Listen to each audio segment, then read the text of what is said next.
Many people believe ghosts and spirits are entities you can't escape from. They can pass through walls, vanish into thin air, and even float above the ground. Ghosts rarely speak, even when spoken to.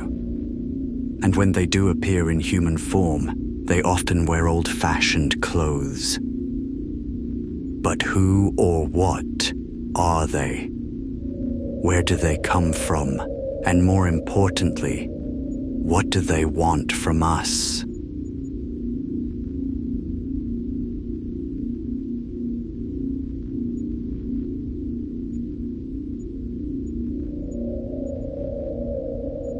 According to a sociological survey conducted in the US in 1987, 13% of Americans claimed to have seen a ghost, and 30% of Floridians said they believed in them.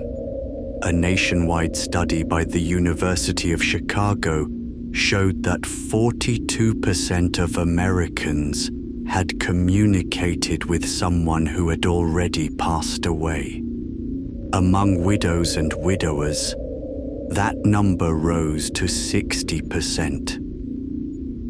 Belief in ghosts has accompanied humanity since the dawn of our evolution. The first written account of contact with a ghost dates back to the 2nd millennium BCE. Babylonian clay tablets from the Epic of Gilgamesh describe the hero meeting the ghost of his deceased friend Enkidu.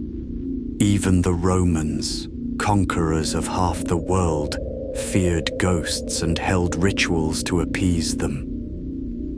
Traditions of honoring the dead are not limited to Rome and Europe. In Chinese mythology, on the 15th day of the 7th lunar month, typically August 14th to 15th, the gates of the underworld open, allowing spirits to wander among the living, drowned souls, those who were hanged, or people who died by suicide seek victims to swap places with, stealing their souls to take back to the realm of the dead. One way to communicate with spirits is by using Ouija boards. Such contact often coincides with the ghost festival, Yulanjie, during which Chinese families light floating lanterns to ward off malevolent spirits and set tables filled with offerings, shoes, clothing, and money for their deceased loved ones. These gifts are burned, symbolically transferring them to the spirit world. Children are not allowed outside at night during this time, and the festival is considered a deeply family-oriented event. Yet modern traditions now include theatrical shows, parades, masks, and costumes. A similar tradition exists in Mexico, Dia de los Muertos, or the Festival of the Dead. People wear skull masks, sing to the dead, honor them, and decorate their graves. Ghosts don't always appear in human form. They can take many shapes and exhibit various behaviors. They may appear as a vague shadow, a woman in white, a girl with long, loose hair, or an elderly man with a waist-length beard. Ghosts might also manifest as animals like cats or dogs, a horse's head, glowing fingers, severed hands, or mysterious floating lights. Researchers classify ghosts into three main types. 1. Residual ghosts. These are harmless and behave like video replays of past events. The apparitions do not interact with the living and are often tied to specific locations: battlefields, medieval prisons, or old homes marked by violence. These recordings play under certain conditions, leaving behind emotional energy. One famous example is the Tower of London, which has been haunted by the spirits of Edward V and his brother, killed in 1483, as well as Sir Walter Raleigh and Anne Boleyn, the beheaded second wife of King Henry VIII. 2. Interactive ghosts. These spirits are capable of interacting with the living. They might manifest as music, footsteps, voices, or even familiar smells like tobacco or perfume. They may appear as glowing orbs, mists, or cold touches, often accompanied by sudden drops in temperature. One fascinating phenomenon in this category is electronic voice phenomena, EVP, where messages from the dead are said to be captured via radios, televisions, or tape recorders through white noise. This idea was popularized by the 2005 film White Noise. 3. Anthropomorphic spirits. These human-like ghosts actively engage with the world. They aren't tied to any one location and can choose when to appear.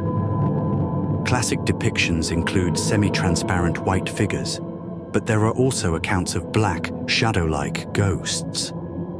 Color doesn't indicate temperament. A glowing orb could attack, while a dark figure might lead you to buried treasure.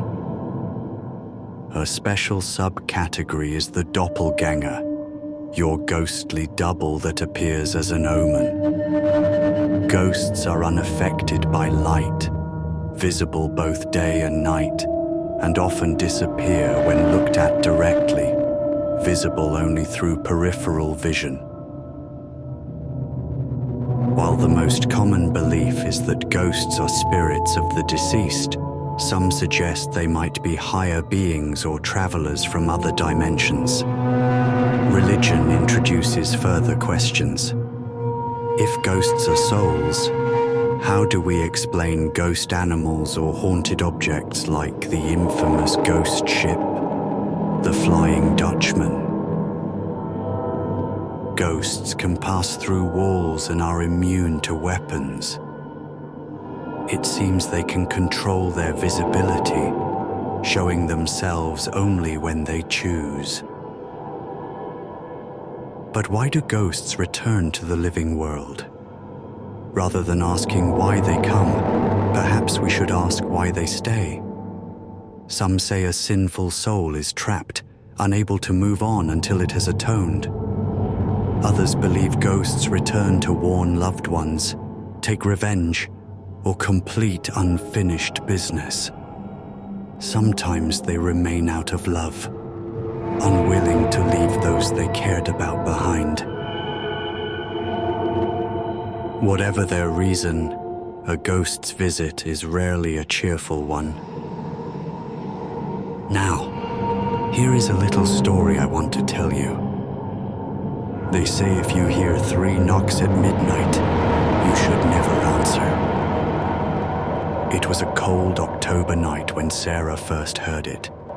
At exactly 12:03 a.m., 3 soft, deliberate knocks echoed through her house. Knock, knock, knock. She froze, the sound coming not from the front door, but from inside the house, from the attic.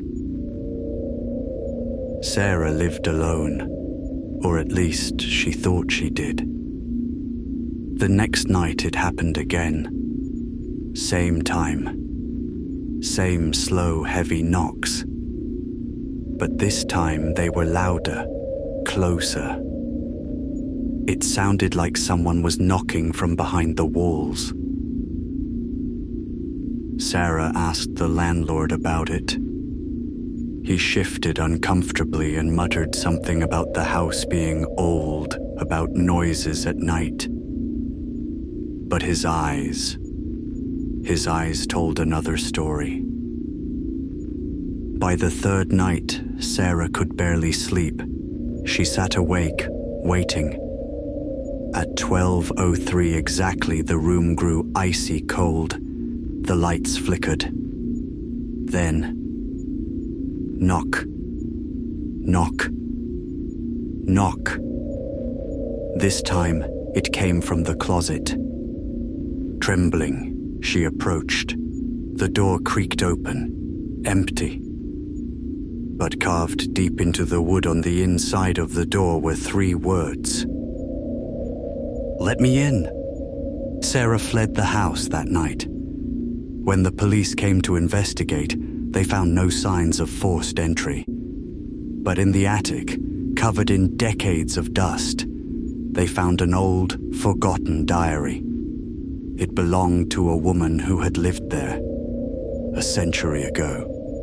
She wrote about hearing 3 knocks every night before she vanished without a trace. Thank you for listening. We hope the shadows keep you company tonight. Don't forget to subscribe to Dark Stories and Nightmares, if you dare. Until next time, stay close to the light.